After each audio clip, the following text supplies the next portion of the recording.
Welcome to Thicc Boy Fight Club. This is your Balkan boy. I'm Andrew the Beast Tyson. And yeah, let's get into it.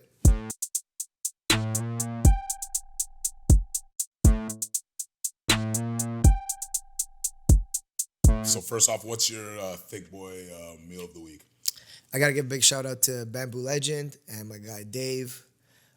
They've been around for a long time. I've been going to this place for like 10 years. It's probably the best Thai food in the West End. Peel, Halton, family owned, small business, half Vietnamese, half Thai. Been there a couple times. Oh man, their pad Thai, their authentic pad Thai is Fire. One thing Strong's got is good Thai food for sure. yeah, and I get the boy and special when I go there. Yeah, Makes me the I mango remember salad, Mango salad. the grilled chicken on top when you got a fight coming up. No lettuce, Yeah. extra peanuts, and yeah, he always hooks it up. And yeah, give a big shout out to them. I hope he decides to stick it around. I know it's really tough right now for restaurants, but I wouldn't know where to get Thai food in the West End if he wasn't around. So Yeah, if you're in the Oakville, Mississauga area, go check them out. Good people over there. Bamboo Legend, Five fans as well.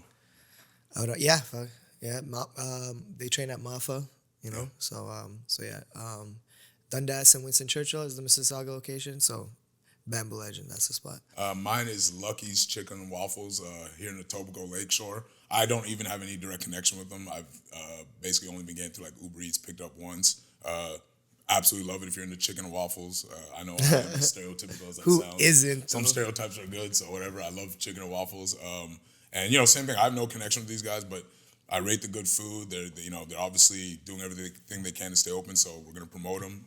Always remind you guys, tag whoever you're eating at, tag the Thicc Boy Fight Club, tag the restaurant. You have no idea how much this helps people. I don't know how many times we've gotten thank yous from people we don't even know just for doing that, so it goes a long way. Yeah, remember to tag the restaurant in your stories. Tag Thicc Boy Fight Club, and if there's places you love to eat, let's make sure they stick around so that you can keep eating there.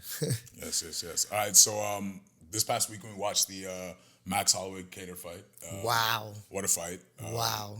I mean, you can be extremely impressed with Cater's durability and toughness and his willingness to not, bend down a knee for nobody and like stay in there. He was throwing bombs till the end, but I mean, the cream really rose to the top there. And Max Holloway is in my opinion the best featherweight that I've ever seen compete. Yeah. Like I respect Cater more for that than when his wins because like not only did he show a ridiculous amount of heart, people forget Max is in his prime too. He's 28, I believe, and I think it's scary to think this guy might not actually be in his physical prime yet. And for him to be smart enough now to stop sparring, which is a conversation we're going to be having a lot about, brain damage, whether or not you need to. I think people are forgetting a lot of these prospects he's fighting are either older than him or at the same age. And for instance, Brian Ortega's getting the next 145 fight. A lot of people think Ortega can beat Volk, and if he beats Volk, based off what we saw against the Korean Zombie, I think the reason he's gotten better is because of the beating he took from Max. Cater will get better. Yeah. He's his response to it after. I think he fully understood. Like, I know I can go. It's kind of like when you notice when you're sparring with guys that are in the UFC and they're in better the than room, you. and they're better, but you get close to them. You're touching them. You know what I mean? It's like you're here and you're touching them. You're pulling off moves on them, and you're like, okay, that's where I need to be that good to compete at that level. But it's like, but I saw the heights and reached it and I was close to it. And you could see that, and Cater's gonna get that effect. I think Ortega looked better after his first fight back than as long ever. as he manages his recovery properly. And we should mention that too. He really should take a lot of time off. Well, that's what because Ortega did. Because people were writing him off because how much time he's taking off. You should take that much time off. A fight like that has changed Cater's life forever, and he really should take the time to recover, like to get his, not just his nose I think got broken again, but I mean like the amount of punishment that he absorbed is probably worse of a concussion, like concussion effects, than some of the other knockouts we saw that night where your guy just gets knocked out. First round knockout is way better than what he just went through. I agree. The amount of abuse he took was out. Like I think Max Holloway broke his record, right, for most significant strikes. Yeah, broke the most significant strikes thrown, most landed. On his feet too. And to your point, like it's gonna come down to his team around him because I remember after the Ortega fight, he goes, "For those who counted me out, learn to fucking count." And I think to his point, all the chatter is whatever. I think he just knew I need the time off. I don't think it was people calling him scared. he was turning down fights because he just went through what some guys taking damage in years. Yeah, he went through a war. That was a war. And it's more damage than he's taken in his entire career collectively. So I think he had the right people around him. I think Kattar has that too. He comes from a boxing background. He has a lot of good guys around him. I hope he's able to do the same thing because the UFC is going to give you fights. Let's just. But I think they're going to offer you fights before you're ready. If you say you're ready, you're a fighter. For sure, you're top 5. Protocol will allow you to fight within 60 days. So they're gonna. That's what I think kills a lot of guys is how fast they come back. Look how fast Tony came back. I'm sorry, I don't think he should have came back that fast. Yeah, or Marlon Moraes. At all. Rushing back, it's like you want to get a win back. You want to get right back in the win column. Those are times you really do got to reassess. Yeah. But we know Moraes is better than what just happened to him against Sandhagen or the Font fight. His chin just isn't there. He needs to really take some time off. And to the point, we have this Poirier fight coming up. Poirier put a beating on Max for 5 rounds. And has Max looked anything better than since that Poirier fight? Fascinating how he said he didn't spar at all for this fight.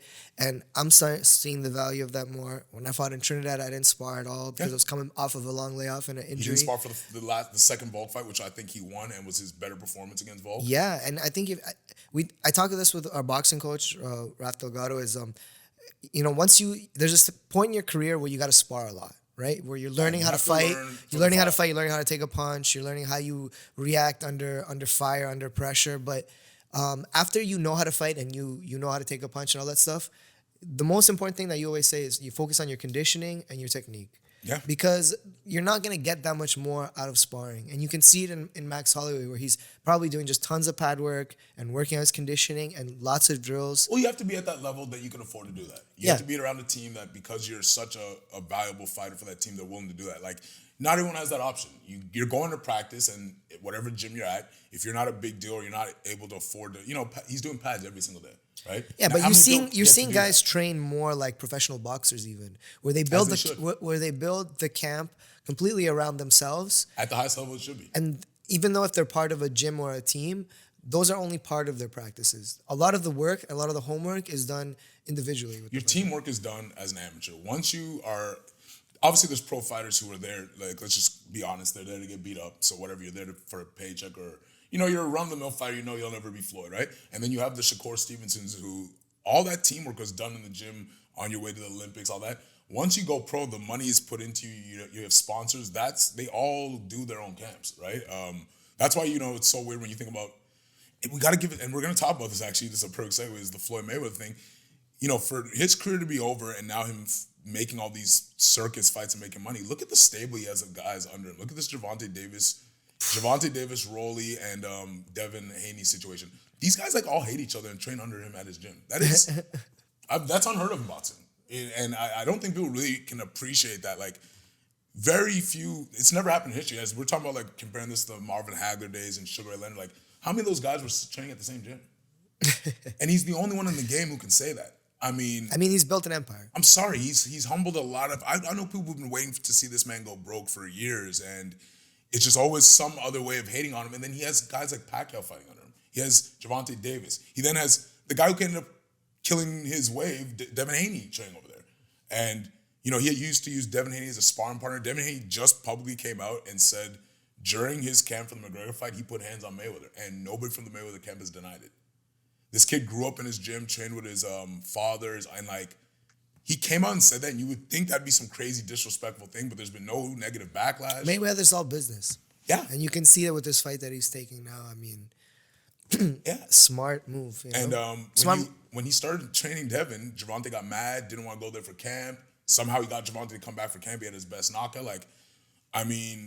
It's crazy that he has these type of fighters under him at his gym. No, I don't think any coach ever in history can say they had these two prospects who could, like I said, they're going to end up, one of them is not going to be the guy. Out of all these four, the Ryan Garcias, and it could be one of them who kills the other person's wave, and that's just unheard of at this level of boxing. He'll let the cream rise to the top, and whoever's going to get the biggest payday is going to get the biggest. And he's going to make more money than all of them fighting Logan Paul. So that's actually funny. So somebody sent me this. I want you to watch this. And I know. So I recently just found out about, not recently, but I only knew. I didn't know who these guys were. Really. Yeah, I knew about this situation with the Japan thing, but obviously when he started fighting, I started paying attention to him, and I got to give it to these guys. The self-promotion, the Well, you showed me that video of him sparring, of Jake Paul, his brother sparring, and I was like, oh, this guy can fight, man. He can. And I knew Nate Robinson was trouble because I knew, because of Logan, I figured out about his brother and his, how much he was taking boxing serious. And there was a lot of people who fully knew Nate Robinson had, fucked up. Like, he ran his mouth, wanted attention. I initially thought Jake Paul called him out. I didn't know the background. I don't know any of that stuff. When I just watching them train, I was like, oh, Nate's not taking this, like, he doesn't realize he's actually going to be fighting a kid who, like, he's taking it serious, like a young fighter. He's a 22-year-old kid, athletic, and he's training like a kid who wants to be a fighter. You doing this for promotion, like, this isn't it. And so can't play boxing, that's for sure. So Mike Tyson, the guy who they were on that card, he was on Logan Paul's show, and he did like 4 grams of shrooms live. And then they asked him, show me? I'm gonna show you this. This is so. Give me your opinion about this. Logan Paul, Floyd Mayweather. Let's talk about it. 2021, it's a couple months out. Floyd's gonna beat his fucking ass. And so he just did shrooms. But it's gonna be good. It's gonna be good. He's gonna fight back, though. That's great. He's gonna fight back. Oh, he did not just say that. Yeah, so right. I mean, who doesn't agree with what he just said? I mean, right? He's right. And it's funny to openly admit that, like, you're gonna get your ass beat, and but he's right. Kid's gonna come to fight. All jokes aside, like, Mike Tyson has become one of the best promoters in boxing. The way he's gotten all these young guys to talk about fighting each other. He's openly promoting this fight, like, he's basically for free. He's more relevant now than ever. Yeah, and like, people were talking about how he got Gervonta Davis and his Ryan podcast, Garcia. his Tyson Ranch, his weed. So Gervonta Davis and Ryan Garcia never had a conversation before ever up until that FaceTime they had with each other. Because, like, you're gonna do anything for Tyson. Yeah. I mean, so right if there, Tyson's there. Like, to have Mike Tyson basically promoting your fight and admitting he'll watch it. Making the fight. He's making the fight. Yeah, like most box, like, I remember this McGregor-Mayweather thing, and I always laugh at all these box guys who swore they weren't going to watch it. Oh, I'm not going to watch it. And then remember the press conference they did here in Toronto? Like, every boxing coach and relevant boxer I know was at the press conference. It was one of the biggest events I went to, and it was just a press conference. Yeah, and like, for a fight, I remember the hate behind this event, and as you think about it, that was a more serious event than this, and I feel like the boxing world just has to bend the knee to Mayweather, because now they can't front like that. You can't tell me you're not gonna watch that to see what is gonna happen. And so to have Mike Tyson basically promoting all this stuff for you for free is like, I can't think of a better promoter. But these crossover in boxing just make sense, even with McGregor fighting Pacquiao, or totally agree. Even Anderson fighting Roy Jones, if that's gonna happen. I'd love to see that. If anyone can make that happen, Tyson can make that happen. I feel like Anderson starches him now because he was so much closer. Like, when he wanted to fight Roy and Roy was still Roy, that was different. Now, Anderson's much closer to, like, being in a serious fight camp than but I'd watch it. I'd watch it, and because whoever Tyson decides to fight, imagine he knocks out Roy Jones. Yeah, we can make complaints about his, but I'm watching that. I'm watching that. I don't want to have to watch that after on Instagram. Like, I want to see that live. People ask, what if this kid, 200 pounds, was a... It's not happening. Just stop. We talked about this last time. He's not beating Mayweather, not a chance. Listen. But what I would like to see is, can he land some punches on Mayweather? Can he bully him around? Can he, like, try to impose his size? Yeah, and Mike Tyson said everyone has a puncher's chance. And, like, everyone has a puncher's chance. When you're that big, you can catch somebody, bro. I mean, those percentages are like, what, 0.001%? But that's why you, like, do you want to miss if it actually happens? And let's be honest, during with what's happening now, it's happening in February, there's all this. What else are you doing on a Saturday night? You're going to just not watch it and make a point and, like, freeze out the event? Like, nobody cares, bro. Like, all these boxers, like De La Hoya, immediately wanted to fight McGregor after.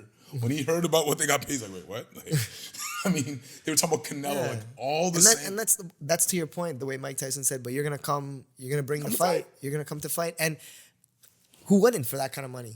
Well, Pacquiao wants to fight McGregor now. I'm sorry, you can say what you want, but at the end of the day, at your age and what you go through, you think about these wars you went through with Morales and them for $100,000. Like, when you saw what he got paid to do what he did to McGregor, come on, man. Your legacy's locked in. You deserve the payday. You deserve the payday. I believe McGregor is like a gift to a lot of these guys. Like, remember we used to make the joke up in the red panty night when you got to fight. It's bigger in boxing. It's way bigger in boxing. The boxing. If I'm an old legend, like, I want that McGregor payday because, like, they're talking about Pacquiao fighting either Spence or Ryan Garcia, and they're saying why he would make less fighting them. He would make less fighting them. take bigger risks, fight younger guys, be a stepping stone. Ryan Garcia's dangerous. Like, what are McGregor's chances of beating Pacquiao in a boxing Extremely match? slim. Extremely slim. Like, I love McGregor, but I mean, let's just be honest here. So why wouldn't you take that fight? But it blows my mind the amount of hate this man got from the boxing community to now Proper 12 is sponsoring the fights. Yo, he's trolling them. He literally puts gifs of him doing the thing on all the things that my whiskey's on the canvas. Yeah, and like, you know, I'm sponsoring the event. So this whole Mayweather situation, like, I mean, you know, it's the way he's now kind of leveraged it to now a YouTube star. Like, that is genius. Like, so they say and this is what's just been disclosed. I'm sure there's all kinds of different things going on, but they say he's gonna get paid $6 million and then 50% of the pay-per-view. So right away, $6 million. You're like, oh, well, Mayweather's made, but like, okay, $6 million's a lot to fight. Period. I don't care. Who Period. You are, I'll fight Mayweather for $6 million and take a beating. And so if they sell 1 million pay-per-views at 50 a pop, and we know it's gonna be more than 50. Yeah. The Tyson thing You're was ordering 50. it. Of course.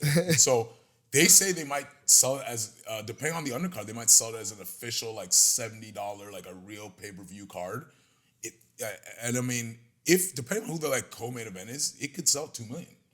It could easily, you know, I mean, it's still Mayweather. Like, and like I said, man, you have to just be honest about these Paul kids. Like, 14 million followers on Instagram or something. Yeah, like they're that. gonna bring a huge percentage of the viewership just themselves. So I didn't know they're like in the top 4 or 3. I know some fights have happened since, but when he fought that KSI guy, like that's already a top pay-per-view, and neither of them were boxers. So right away he's proven I can sell millions of YouTube fights. I didn't watch that. Here's an important point. It's like we don't know who these guys are, right? Because we don't know who these guys. From I'm YouTube learning. start. You're learning. You're I don't know learning. anything about these kids past. Whatever. But think about, I'm a fan. Like they're famous, and it's all young eyes that they're famous from. And think about all the new viewers that are being brought to boxing with that them is all boxing. that matters. You know, and like the boxing only should demographic that appreciate matters. that more than anything, because out of all these people that are just tuning in because they follow these people on YouTube, like so many of them are gonna stay and become boxing fans after this. Well, this is why the Eddie Hearn thing, which I know in the bigger scheme of things, almost all these guys are snakes, and I know people have had a lot, but like It's hard to be a promoter and not be a snake. you have to give it to him. This is like, if you look at the Bob Arum, the Al Heyman, they're the staple, right? But Eddie Hearn is the young guy, and he's extremely young compared to these guys. And right away, he is what boxing needed. If you look at what he's done with this Tyson Fury thing, if you look at the Joshua situation, the zone, that you Canelo. mentioned, is Tyson Fury going to be fighting Anthony Joshua? So I just saw saying somebody. that. Yeah. So I'm hearing that one of the things that's holding it up is this issue that he's having with Deontay Wilder and the whole, did he cheat with the gloves? Yeah, I thought the rematch was going to happen, right? It's like, Or sorry, the trilogy fight. dude, boxing is like literally like politics. Like, there's so much misinformation and like confusion going on, and like you can tell people are like. But I'm tuned into boxing again. There was a period where I stopped watching boxing. Oh, this. I've tuned into boxing again. You know what? To be fair, I haven't heard it, but I know a lot of true boxing fans may not like hear me say this. I think this is the best time in boxing ever in history. People always bring up the Marvin Hagler, Sugar Ray Leonard time, right? And of course, you have the Ali moments with, in the great heavyweights with Tyson in the Foreman. 90s, right? This is Tyson. But Tyson, we had Lennox, and right? So This there's is my great argument to eras, that. great eras. Those eras, and then you have the Mayweather. They all were dominated by one weight class. The Mayweather era was welterweight. This is why heavyweight fell off. Nobody cared about heavyweight boxing until Deontay and all them came back. The Ali situation, same thing. It was all about heavyweight. The welterweight, middleweight situation. Yeah, now, Pacquiao, Hagler and all them. Right now, we have multiple weight classes that you can argue the number one fighter in the world is from. Heavyweight's fire right now. I mean, Lightweight is where these young 4 killers are all from. So the Lomachenko, Ryan Garcia, Haney, Javante Davis. That right there you could call a golden era. Hop up to Teofimo welterweight. Lopez, oh my God. Now, then we have the Terrence Crawford-Spence argument, which once again could have been a whole era in its own, the welterweight division. Then we have a guy named Canelo. And he's carrying an entire, And then now we have all this drama with heavyweight. Like I said, anybody, like, eventually we're gonna have you guys like bring in asking questions on video, and we obviously want you guys commenting on stuff. Yeah, we're gonna bring in some boxing Please experts, let me know if I'm wrong. If you can think of a time where there was 4 to 5 different weight classes that were like in a golden. Every time I've had this conversation, somebody argues with me, they bring up an era. I'm like, but that was one weight class. Name 2 other people from that era in middleweight or heavyweight. I get crickets. Oh, the Mike Tyson. Okay, so name. Now that's the one time where in the 90s, like that's the one era, right? Because that was the kind of rising of the De La Hoya, but even then, if we're being honest, like back when it was actually happening, it was all about heavyweight. Like, And there's actually a lot of boxing events have been happening during the pandemic, right? Yeah. Like, Showtime has really been putting on shows. There's shows all over the world still being sanctioned. And all these guys fighting in different weight classes. Like Canelo's going up to all these weight classes. Like, what does Pacquiao fight in his next fight? He could give the lightweight a ridiculous boost, fight Garcia, or he could give the welterweight a ridiculous boost by fighting Spencer Crawford. And what do you think you would fight McGregor at? It'd be welterweight. McGregor's not going below 54. It'd be same thing, right? Same thing as he's not gonna for what? And I don't think Pacquiao cares for that payday. Yeah, exactly. So right, that's another irony. And then I'm sorry, whether you like it or not, we have to be honest. These circus fights. Well, not just this. What McGregor does is like, he sets a precedent with a lot of things that he's done in his career. And wouldn't you want to see Max Holloway switch over to boxing, especially after seeing what he did? Looking over to the commentary table, slipping, throwing a punch. I'm the best boxer in the UFC. That's us, right? Like that freshman is a prodigy. Yeah. And I'd like to see that freshman play boxing. I will say this. Do you think he beats Kattar in a pure boxing match with big gloves? Yeah. After what I saw. I don't think so. After what I saw. You know why? I don't think so is because, one, you take away kicks, so the distance that Kattar can use against was different. Yeah. And Max Holloway used a lot of those side steps and a lot of leg kicks. And Kattar is the perfect example of what I talk about. And listen, I think one of the best backgrounds you can have is boxing to go into the discipline, the Peter Yan. Wait, say, what's the shortest distance to knock somebody out? From fist to chin. Fist to chin. Yeah. All the other stuff that's fancy, the fastest way is a right hand, left hand, down the middle to the chin. Boom. It would always be the quickest way to knock the guy out. But there was a lot of times you saw him on the fence guarding in a way that, like, when he has big gloves on, I'm sure it doesn't have that same effect. Yeah. The cuts don't have the same effect.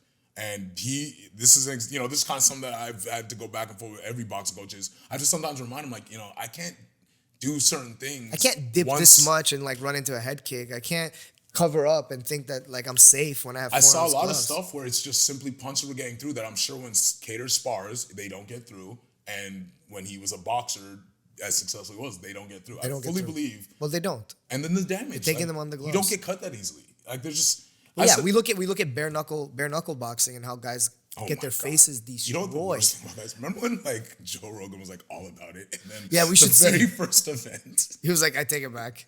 After he saw what, like, Artem Lobov and who was it, Jason Knight? Jason Knight. Oh, my Lord, Even I didn't... You just assume... It's just like, you think about how much elbows cut, and then, like, you have 4 sharp little elbows that you're just chugging. I think we just all assumed everyone would get knocked out faster. I don't think we realized that, like, No, but you don't hit as hard bare knuckle. That was his point. Like, I think we just thought we'd just be seeing one punch, and then everyone was like, oh, guys' hands probably start hurting. Bro, when I get a good guy that tapes my hand and I put the glove on, I feel like I can punch through a wall. Literally. Like, you know what I mean? So it's like, of course I'm going to throw way harder.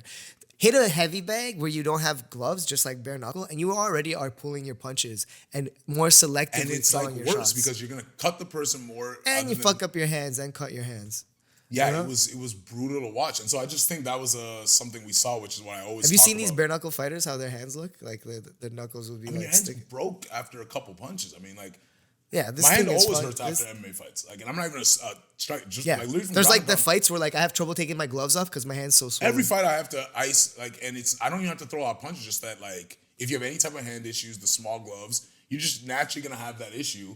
So I can only imagine what going through a whole like boxing style match with bare knuckles. That's all I'm doing. Yeah, I think they just have the wrists and then they tighten the hand because like you don't want everything's covered except for I think the knuckles. They literally try to compress the hand and like.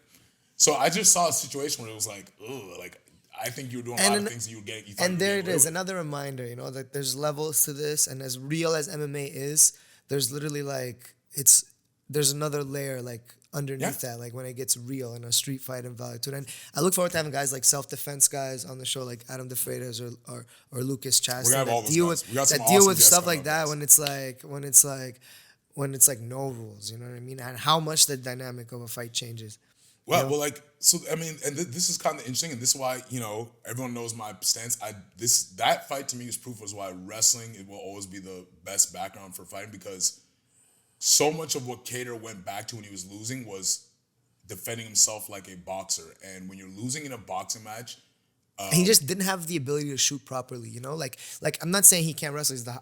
He's you're talking about a top 5, you know what I mean, fighter. Yeah, But it's not his background and it's not his default. But he you went saw back to his default. He shot in a couple times, it just wasn't committed shots, and he went right back to covering up like he does in And I boxing. think when your default is a double leg, and and I'm sorry, let's just be honest, like, McGregor, when he got tired against Nate Diaz, got taken down and choked, and yeah, he went for a takedown. Guys get taken all the time, but be honest, would you rather know you're getting whooped and you decide to go into wrestling and guillotine, or go through what he went through? Because his default was defend myself like a striker. He basically took a lot of damage that a lot of the wrestlers against Max Holloway would have turned that into a grab match. You would have had no choice but to grapple with me. Like, yeah, and period. and there's a thing about like trying something different when you realize this isn't working anymore. Me standing here and just taking punches and punishment, like maybe I should engage in a grappling exchange of some sort. Even if I end up on my back, or if I end up in a weird position, like at least I'm changing the tempo of the fight. So Brian Ortega, what happened with him and Holly? Who's the guy that the Gracie? Y'all are gonna kill me for this. Kron Gracie? Kron, okay. Yeah. Listen, I love jiu-jitsu. You have to know jiu-jitsu. You have to be able to defend submissions. But that was another example where when your default is jiu-jitsu, how what is it worth if you can't get the guy to the ground? Yeah. We watched two prodigies who it just simply came down to the fact that they weren't able to get the fight to the ground and they got exposed. Let's just call it what it is. Like, there's a reason Henry Cejudo was able to become a champ so fast. DC, even I'm sorry. These are established facts. When wrestling allows you to change the dimension of the fight, whether you're fighting standing or on the ground or in the clinch, it's allowing you to completely change the dimension of the fight. So if the fight's not going the way you like it that it's going, you can try to change. And I'm sorry, listen, unless you've been a fighter, I really don't care what people's opinion on this is. But yeah, if the guy is better than you, it's better to get submitted than beat up for 25 minutes. It just is. So those are moral choices you have to make with yourself. You know, do you want the moral victory of like, I stood in there for, like Calvin Kattar could say, I stood in there for 5 rounds. I respect him more for it. I respect him more for it, but in terms of like longevity and health, should he have shot in like Conor did against Diaz and just get choked out? Like a lot of us turn into panic grapplers when you get hit hard enough, but this and when is you my point. get pressured hard enough. So there's another example is Kattar did it. I don't mean in a cowardly way either. Like, take me down. That's another example. When your default isn't wrestling and you need to wrestle, look what that looked like. I mean, we've seen. Yeah, very good point. He didn't really have a committed shot. Nate Diaz, I'm sorry, Nate Diaz became a huge star because of McGregor. How many titles has he won? I mean, he could easily win regional titles, but no high level. Have you watched what seemed to stop Nate Diaz every time? Wrestlers, yeah. And none of them will ever be as big as McGregor. None of them will ever be the stars McGregor is. But it did not matter when they were getting pieced up. And their default was a genuine default. Not, I'm tired, let me go to the ground and you choke me. That's what McGregor is, let's be honest. Yeah. Fatigue makes cowards of us all. Yeah. He shot in and hoped to change the tempo. When your default is true wrestling and that grit that you get from it, you can beat a guy like Nate Diaz easily and make him look run-of-the-mill and average. I'm sorry, without that McGregor fight, Nate Diaz, he's a legend, but he never would have gotten the paydays he's gotten, and he wouldn't be the legend he is now. It's just a fact. McGregor was a gift to him. And he just seemed to be the perfect matchup for McGregor's style. Like, that'd be a great another fight. He could beat him. And the thing is, but I just don't think he'll ever be a champ. There's a weird irony to that. Like, I don't see him ever being a champ because the guys like the Eddie Alvarez that McGregor beats, I think it could outgrind a Diaz. Like, you know what I mean? Yes. But matchups. We all know matchups make fights, right? And I feel like he's just the worst matchup for McGregor. A long southpaw with cardio for days who knows jiu-jitsu. I think he's just the worst. Who's durable, can take your early counter shots, and then just continue to beat you with volume. The amount of guys I know who I believe would for sure beat Nate Diaz, and we watched them beat Nate Diaz that I think McGregor beats, it's a ridiculously long list.